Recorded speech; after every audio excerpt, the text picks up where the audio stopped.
بسم اللہ الرحمن الرحیم۔ بدن کے حصے اور ان کے نام۔ خدا نے ہم کو دو آنکھیں دی ہیں جن سے چیزوں کی رنگت اور شکل نظر آتی ہے۔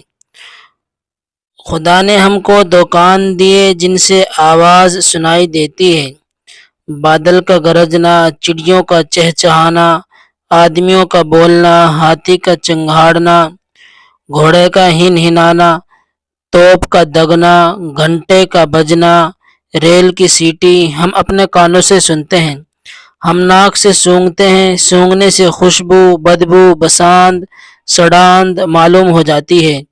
بدبو سے ہم کو نقصان پہنچتا ہے۔ خدا نے ناک اسی لیے دی ہے کہ ہم بدبو سے بچیں اور خوشبو سے فائدہ اٹھائیں۔ ہم زبان سے چکھتے ہیں، چکھنے سے چیزوں کا مزہ معلوم ہوتا ہے۔ کوئی چیز پھیکی ہے، کوئی کڑوی، کوئی میٹھی۔